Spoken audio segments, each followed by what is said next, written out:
Vamos então analisar cada uma dessas etapas com um pouquinho mais de detalhe. Em primeiro lugar, para a gente estabelecer a estrutura de referência, nós vamos voltar àquela definição dos concorrentes, o entendimento dos concorrentes que nós temos no mercado, e vamos definir quais são as marcas com as quais nós estamos competindo, a nossa marca compete, e portanto quais as marcas que devem ser foco da análise competitiva. Eu vou lembrar no que nós já falamos que a empresa compete com marcas diretamente e indiretamente. Ela pode competir dentro de determinado segmento de mercado, mas ela também pode competir com outras empresas que atuam de forma diferente no mercado, e essas empresas podem também estar competindo pelos nossos clientes. Então, esse entendimento primeiro específico dos concorrentes diretos é uma visão importante, mas ela precisa ser alargado com os concorrentes indiretos também. Basicamente, então, para definir os concorrentes, identificar os concorrentes, nós temos que determinar quais os produtos ou conjuntos de produtos com os quais a nossa marca está competindo e que funcionam como substitutos próximos, ou seja, quais são as marcas que estão concorrendo conosco dentro da mesma categoria de produtos e serviços que nós estamos oferecendo. E segundo, identificar as estruturas competitivas da maneira mais vantajosa possível, escolhendo os concorrentes convenientes. Ou seja, não é simplesmente um esforço de identificar concorrentes, mas nós temos que também entender com quais concorrentes nós realmente queremos competir. Por exemplo, uma empresa que está fazendo sabonetes na área de produtos artesanais, ela pode escolher se colocar como uma fábrica de sabão e concorrer com outras fábricas de produtos de sabão, ou ela pode se colocar como uma perfumaria e concorrer com produtos mais sofisticados e outras perfumarias ou outras empresas que trabalham no ramo de cosméticos, por exemplo. É uma questão de escolha do executivo, que é o administrador desse negócio, ou o profissional de marketing que está atuando, mas que vai fazer toda a diferença de posicionamento, porque ela vai se colocar, dependendo da escolha dela, ou com um produto mais sofisticado, um produto que tem mais espaço para trabalhar com preços superiores, ou com um produto de muito baixo valor agregado, um produto que não tem atrativos. Por exemplo, ela ainda poderia pensar em se colocar com uma opção de produtos veganos e oferecer para um público completamente diferente, que ainda está dando um valor adicional e que está acostumado a pagar preços mais elevados para produtos dessa categoria. Então vejam a importância de a gente saber escolher em que nível, em que segmento de mercado nós realmente vamos atuar. Isso decorre da visão do cliente que nós queremos atingir, qual é o nosso público-alvo, uma das questões fundamentais para a decisão do nosso negócio. Então, cuidem bem dessa definição de qual é os concorrentes que vocês estão escolhendo. Com essa definição de concorrentes, vocês já estão definindo aspectos importantes do valor do produto que vocês estão entregando e assumindo posicionamentos mais convenientes para a empresa. Depois de feita a identificação dos concorrentes, vocês vão fazer análise desses concorrentes. Vocês precisam entender e ser capazes de responder o que cada um desses concorrentes está buscando no mercado e o que impulsiona o comportamento de cada concorrente. Eles são negócios principais das empresas que nós estamos concorrentes, ou eles são filiais, ou eles são aspectos quais os aspectos estratégicos que afetam esses concorrentes, qual a relação que eles estabeleceram com outros produtos, como eles dividem o mercado. Todos esses todo esse entendimento sobre os concorrentes vai ser importante para vocês serem capazes de desenhar a estrutura do mercado, entender a estrutura dos concorrentes, como é que eles lidam com os segmentos de mercado, como eles fazem a segmentação de mercado deles. Nem sempre coincidem, cada empresa tem uma forma de ver o mercado, de segmentar o mercado. Às vezes essas empresas podem ser concorrentes de vocês, outras horas vocês podem trabalhar em parceria. Isso é uma forma muito subjetiva, vai depender da visão do profissional de marketing a maneira mais interessante para fazer a segmentação. Então, por tudo isso, vocês precisam ter um entendimento muito claro a respeito desses concorrentes que estão colocados no mercado. Vocês vão usar, mais para frente eu vou aprofundar a discussão, mas vocês podem usar também a matriz SWOT, é uma ferramenta importante para o entendimento da concorrência e uma ferramenta que ajuda a distinguir, então, quais são os benefícios, os pontos fortes, os pontos fracos que nós temos em relação a essa concorrência. Essa é uma ferramenta que vai ficar um pouquinho mais para frente para vocês fazerem. O que vocês precisam saber agora é entender o posicionamento, porque todas as decisões de marketing que vocês vão tomar daqui para frente, elas precisam ser integradas nessa ideia de posicionamento. Todo o esforço de marketing concreto, real, todas as ações de marketing têm que ser pensadas para reforçar o posicionamento. Se não há um posicionamento claro de vocês, não tem ação de marketing correta.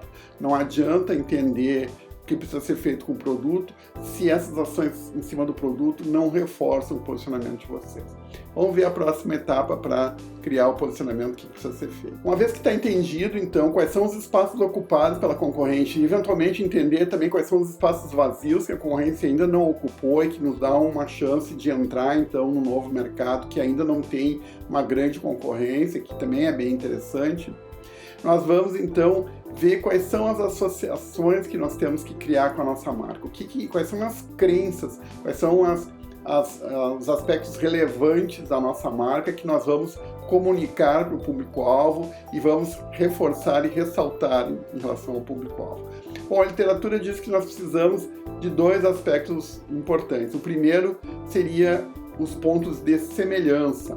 Os pontos de semelhança vão ajudar os nossos clientes, especialmente os clientes que não conhecem a nossa marca, a nos posicionar no mercado e entendendo em qual categoria de produtos que nós trabalhamos. Então, nós fazemos associações com produtos ou benefícios que não são necessariamente exclusivos nossos, que outras empresas podem fazer, e isso pode ser feito de uma forma a valorizar o nosso produto. Por exemplo, voltando ao exemplo dessa empresa de produtos de perfumaria artesanal, de sabonetes artesanais, veganos, ela pode dizer, nós trabalhamos com produtos de cosméticos, né, ou produtos de higiene pessoal. Isso começa, então, e isso já começa a ajudar os futuros clientes a entender com quem essa empresa está se relacionando e como ela está se posicionando. E aí essa é a primeira paridade de categoria, que são as condições necessárias, mas nem sempre suficientes para a escolha da marca. Ou seja, os clientes já começam a saber o que esperar do produto e da oferta. Vai ser algum produto que vai querer promover aspectos de higiene, é óbvio, né, como um sabonete artesanal, mas ele também espera outras coisas. Se a empresa se colocar como vegana, ela pode dizer, olha, é um sabonete, mas ele não é um sabonete comum, é um sabonete vegano, está mostrando o cuidado com o meio ambiente, o cuidado com a questão também do uso de produtos de origem animal, enfim, está mostrando uma consciência superior. Tudo isso passa a ser permitido a partir da diferenciação, mas nesse primeiro momento nós temos que saber onde nós nos encaixamos, quem são os nossos pares. Então essa é a parte dos pontos de semelhança. Essa paridade na semelhança também permite o que é chamado, então, da paridade de concorrência. O que é a paridade de concorrência? Paridade de concorrência é um efeito que o cliente, que quando ele escolhe o nosso produto, ele passa a aceitar algumas características que seriam vistos como ponto fraco numa outra situação. Quer um exemplo? É tido e sabido que os sabonetes veganos fazem menos espuma que os sabonetes comuns.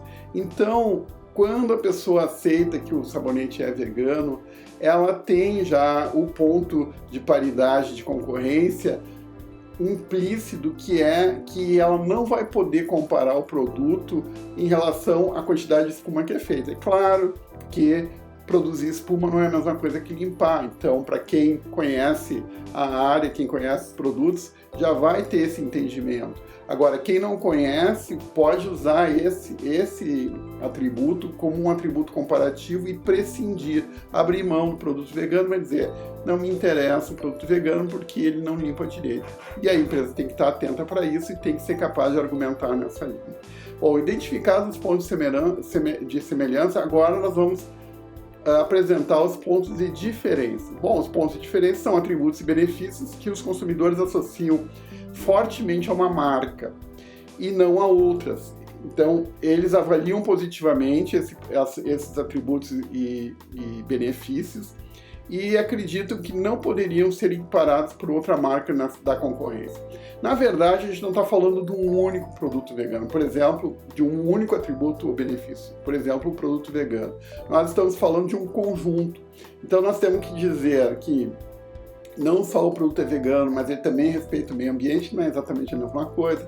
Ele também tem uma preocupação social e a gente vai juntando vários atributos, sejam eles físicos, diretamente ligados ao produto, ou mais conceituais, ou mais vinculados a uma ideia, e a gente pode associar a empresa a uma empresa com preocupação com o ambiente e a sociedade ao mesmo tempo, que é muito típico da Natura, por exemplo, que começou bem nessa linha. Hoje em dia as coisas já não estão mais tão claras, mas a Natura começou muito fortemente nessa preocupação ambiental / social e foi muito bem sucedida, tanto é que é uma empresa gigante até hoje. Então esses pontos de diferença, então são os que vão alavancar depois a nossa marca junto com um determinado público-alvo. O que nós precisamos? É qualquer produto, qualquer benefício, qualquer atributo que serve para diferenciação? Não. Os atributos e benefícios que são necessários para a diferenciação, eles precisam ter 3 características que vão dar essa sustentação para a diferenciação. Primeiro, que eles devem fazer sentido para o consumidor. O consumidor precisa desejar esses diferenciais. Não adianta a gente apresentar atributos e benefícios que não fazem sentido ou que não são valorizados pelos clientes. Então, essa é a primeira preocupação. Nós temos que saber, será que esses pontos de diferenciação que nós estamos apresentando fazem sentido para o consumidor? Eles valorizam isso, eles estão dispostos a pagar um valor adicional para ter esse benefício. Se eles não valorizam e não estão dispostos a pagar um valor adicional, nós simplesmente estamos jogando dinheiro fora, porque nós estamos investindo em recursos do nosso produto que não tem valor para o cliente, portanto, eles vão optar por um outro produto que não tem esse valor adicional colocado pelo fabricante e que permite, então, um preço de venda mais acessível com margem. E aí nós perdemos o jogo do mercado. Bom, o segundo ponto é que essa característica tem que ser entregável pela empresa. A empresa tem que ter uma tecnologia, um sistema de produção, um método de entrega que permite consistentemente que esse produto tenha essa natureza. Não adianta a gente oferecer um produto que respeite o meio ambiente se um dos componentes químicos que nós usamos no nosso processo produtivo agride o meio ambiente e ele fica, então, incapaz de sustentar esse argumento de preocupação ambiental como sendo um atributo positivo. Alguém poderia argumentar, mas como é que o consumidor pode saber? O consumidor vai ficar sabendo de alguma forma. Nós vamos ou falhar em apresentar evidências, ou alguém vai fazer um teste, vai aparecer, e aí, pessoal, é o pior dos mundos, porque depois não tem como recuperar essa perda de credibilidade. Então, antes de mais nada, vamos lembrar, a relação entre fornecedores e clientes, elas se pautam pela credibilidade. Se o cliente perder a credibilidade do fornecedor, não tem retorno para a marca. É muito, muito complicado e muito raro os casos das empresas que perderam a credibilidade conseguirem voltar a atuar no mercado e reconquistar essa credibilidade. Tem alguns exemplos aqui no Brasil, um deles é da Fiat, que entrou muito mal no mercado brasileiro, mas isso já faz muitos anos, e acabou assumindo até a liderança, mas teve um grande esforço de recuperação de credibilidade do consumidor e de trabalho de tecnologia, de engenharia e de relacionamento com clientes. São exceções, não deixem acontecer essa quebra da confiança, então, entre vocês como responsáveis por negócios, por empresas e os clientes que vocês estão atendendo.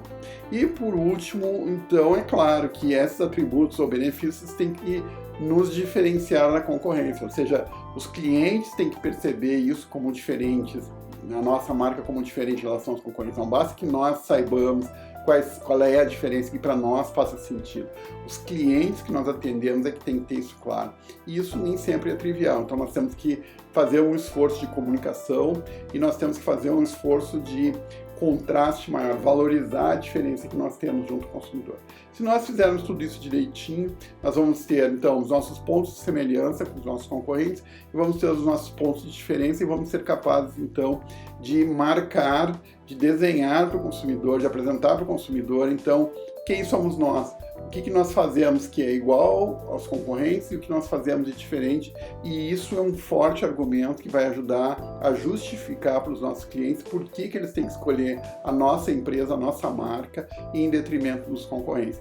E outra, o posicionamento sempre vai funcionar para um determinado público-alvo e não vai funcionar para outros. Não quer dizer que todo mundo simplesmente vai deixar de comprar da concorrência e vai comprar da gente. Nós vamos ser capazes de mobilizar um grupo de consumidores que atualmente está sendo atendido por outras empresas, mas que não estão assim tão satisfeitos e não estão assim tão convencidos de que aquela marca atende às suas necessidades. E nós podemos mobilizar este grupo que está marginalmente sendo atendido e entendendo bem o que eles realmente querem. Talvez a gente consiga puxar esses clientes que estão na linha ali entre cliente e não cliente, puxar ele para o nosso negócio se a gente fizer todo esse trabalho direitinho. Para terminar, quando a gente tem esse posicionamento claro, nós vamos criar o que a literatura chama de um mantra. Um mantra é um tipo de um slogan, só que o slogan funciona para fora, para o mercado, e o mantra funciona para dentro. É como se fosse um lema que a empresa adota. E o que a gente precisa para fazer um lema? Por que a gente quer um lema em primeiro lugar? Bom, a gente vai querer um lema porque a gente precisa passar esses pontos de diferenciação e de paridade de uma forma simples, e a gente precisa passar então isso para todo o público interno da nossa empresa, para todos os nossos funcionários, de uma forma simples, uma frase muito simples que tenha 3 ou 4 palavras, uma frase muito curta que apresenta e que captura de uma forma absolutamente única e fácil de ser percebida a essência ou o espírito do posicionamento, o que é em síntese o que nós queremos para posicionamento. Então, isso vai garantir que todos os funcionários da organização e todos os nossos parceiros externos que trabalham conosco entendam o que nós nos propomos a fazer, qual o valor que nós levamos para o nosso cliente. Lembra que eu falei isso um pouquinho atrás? Então, qual é a nossa entrega de valor? E isso vai ser, então, resumido através do mantra. Então, o mantra, esse tem 3 propósitos fundamentais. O primeiro deles é comunicar, definir a categoria de negócio para a nossa marca e estabelecer os limites da nossa marca. Então, ela também deve esclarecer o que é exclusivo da marca. Isso é a comunicação. A parte do mantra tem esse objetivo de comunicação. O segundo objetivo é de simplificação. Nós não vamos entrar em todos esses detalhes que nós discutimos aqui junto com o nosso público interno. Não vamos dar uma palestra sobre posicionamento para todos os funcionários da empresa. Nós simplesmente vamos comunicar nos documentos internos e a todo tempo qual é o nosso propósito como negócio, qual é o valor que nós nos propomos a entregar, ou seja, qual é o nosso mantra. E isso de uma forma simples, que todo mundo possa memorizar com facilidade. Então, deve ser muito curto, deve ser incisivo, deve ser forte, deve ser vívido no significado.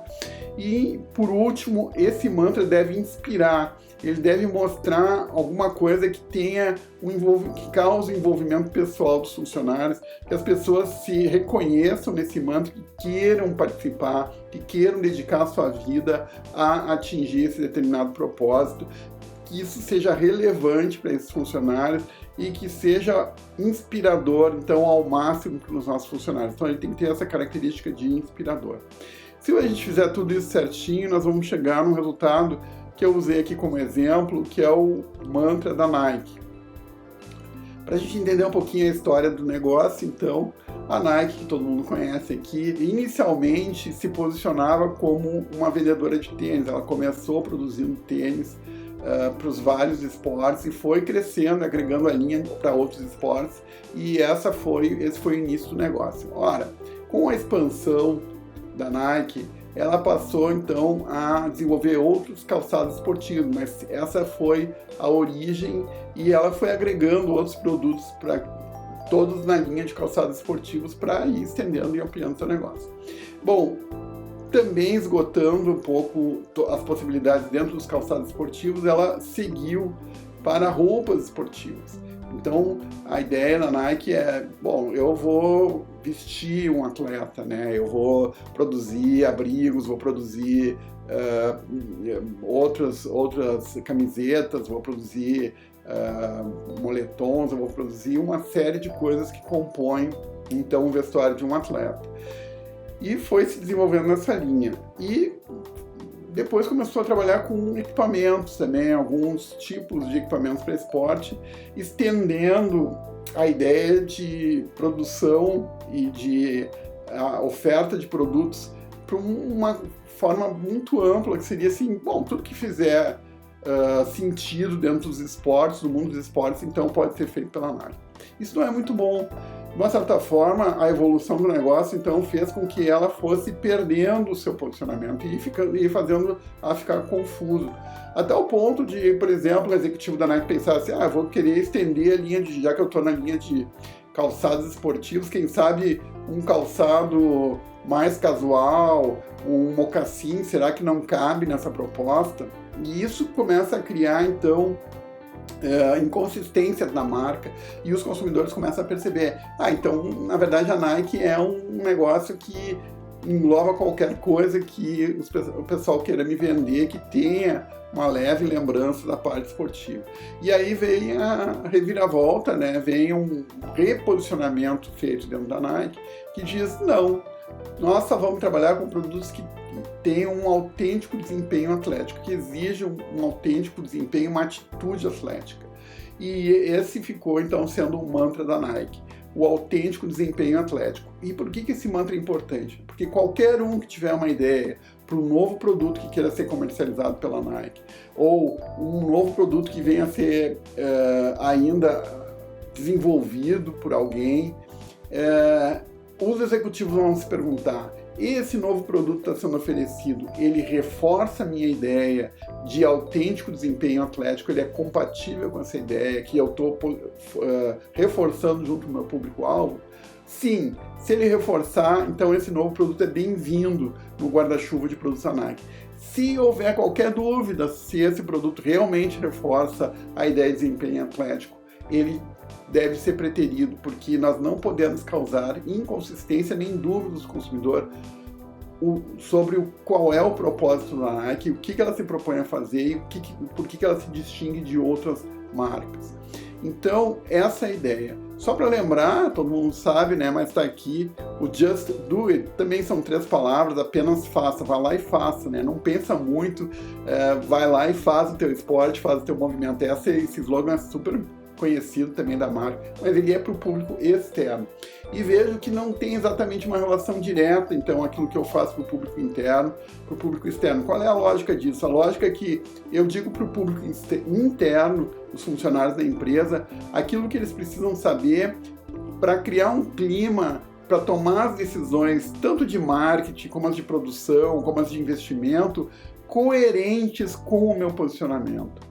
E eu uso o público externo, a comunicação, o slogan da empresa, a marca, eu uso para mostrar para o público externo qual é o resultado deste mantra, ou seja, o que significa isso, eu traduzo para o público externo, para o meu cliente, o que significa isso. Quando eu digo just do it, quer dizer, eu estou deixando implícita a ideia de que eu, como Nike, eu vou te prover de todos os produtos, de tudo que tem a ver com esporte e com um desempenho atlético. Eu cuido dessa parte, tudo só tem que fazer é o esporte, vai lá e faz. não fica protelando, não cria justificativas para não fazer. Vai lá e faz, é simples assim. E eu estou aqui te dando suporte. Então vejam que tem essa relação entre público interno e público externo. Já houve discussão a respeito disso nos nossos debates no canal do YouTube. Essa discussão é muito pertinente, né, essa relação entre público interno e externo, e aqui nós trazemos e ajudamos vocês então a entender um pouco dessa relação pela diferença do mantra e do slogan. Mas vejam, tudo isso é para o posicionamento. Se vocês não forem capazes de criar um espaço junto ao público-alvo, junto ao mercado, principalmente se vocês não forem capazes de fazer com que os clientes percebam o valor único da oferta que vocês estão criando, então não tem esforço de marketing que resolva o nosso problema, nada vai fazer sentido do ponto de vista de mercado, e vocês vão fazer o esforço de vocês e não vão conseguir suceder um reforço da imagem da empresa no mercado, ou ser mais uma empresa que presta serviço.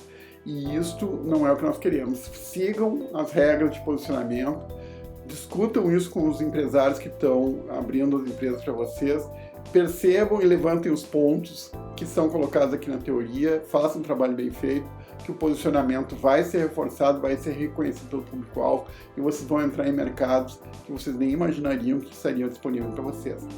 Bom trabalho para vocês, seguimos nos nossos módulos de aula adiante.